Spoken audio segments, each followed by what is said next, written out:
여화는 곧 자신이 석지성에 의해 조성을 잡히는데 이용당했다는 것을 깨닫고 곧 석지성이 자신의 부모를 죽인 사람이라는 것을 알게 된다. 그러나 석지성과 단독으로 맞서는 것은 여화에게는 무리인 것 같다. 여화, 윤학, 이소, 수호 그리고 여환의 사람들은 모두 석지성이 지도하여 철저히 감시한다. 처음에는 사람들이 믿지 않을지도 모르지만 석지성의 나쁜 행동이 더 분명하게 드러나면서 점차 여화의 말을 믿게 된다. 이로 인해 필직은 언젠가는 그도 제거될 것이라는 두려움을 갖게 되었다. 결국 오난경과 필치의 배신으로 석지성은 권력을 잃게 된다. 밤에 피는 꽃은 극적인 작품일 뿐만 아니라 역사적 교훈이기도 하다. 영화는 사건, 문화, 그리고 한 시대의 사람들에 대한 깊은 시각을 여러 인간과 사회의 본질에 대해 의문을 제기한다. 이소, 윤학 그리고 비밀 조직을 만든 수호도 힘을 보탤 것으로 보인다. 자기 편 사람들이 단결하지 못하면 석지성은 쉽게 그들을 물리칠 수 있다. 현 상황은 석지성을 상대할 때 극도로 조심할 필요가 있다. 지성이의 시야에는 수호와 윤학도 있었다. 더구나 석지성은 원하는 대로 여화를 며느리이기 때문에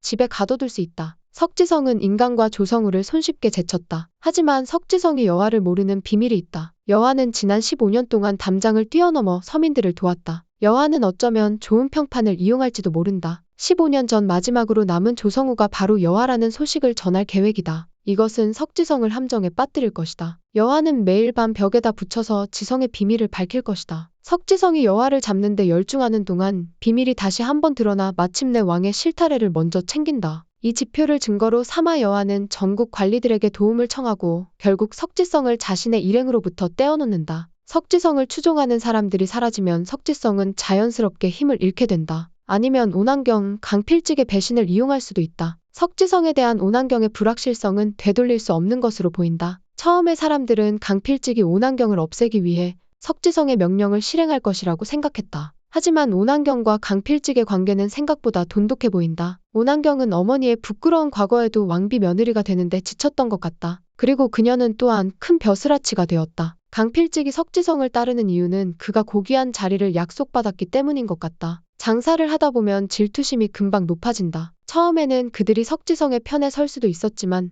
생각해보면 오난경도 적지 않은 권력을 가지고 있었다. 오난경은 석지성 앞에 가만히 있지 않겠다는 의지를 보였다. 수호가 수사망을 좁혀 자신을 의심하는 듯해도 오난경은 개의치 않는다. 그것은 그녀가 뭔가에 자신이 있다는 것을 보여준다. 왕비가 얼마나 힘을 쓸지 확실하지 않지만 오난경이 자신을 표현할수록 석지성은 그녀를 넙새고 싶어진다. 석지성은 곧 강필직을 부를 것이지만 필직은 배신할 수도 있다고 생각한다. 석지성에 대한 필직의 충성심이 흔들리기 시작했다는 신호인 수호의 등장으로 보인다. 석지성은 수호를 죽였다고 보도했지만 인강의 아들은 살아있다. 석지성은 이를 깨닫고 필직을 심하게 꾸짖을 것 같다. 그리고 오난경이 지금 죽지 못하는 이유는 석지성의 죄를 증명할 수 있는 가장 중요한 증인이기 때문이다. 윤학도 수호에게 오난경을 지켜달라고 부탁해 쉽게 죽지 않을 것 같다. 물론 많은 사람들의 죽음을 주선한 석지성은 반드시 책임을 져야 할 것이다. 석지성을 자백하고 고발하더라도 필직은 평생 감옥에서 살거나 멀리 유배될 수도 있다. 석지성이 자존심 때문에 스스로 목숨을 끊을 수 있다는 우려가 나온다. 저는 그가 체포되어 진실을 고백하고 여화에게 사과하고 그의 후유증을 받아들이기를 바란다. 세 번째 파트는 오난경의 역할이다. 석지성이 살아있다는 것을 알면 일이 터지고 성격이 확 달라진다. 오난경이 아들처럼 사랑하는 석지성의 본색을 알았다면 가만히 있지 않았을 것이다. 그래서 그녀는 결국 여화를 도울 것이다. 그녀는 여화가 자유롭게 살거나 그녀를 보호하도록 도울 수 있다. 그리고 집안의 범행을 은폐한 석지성은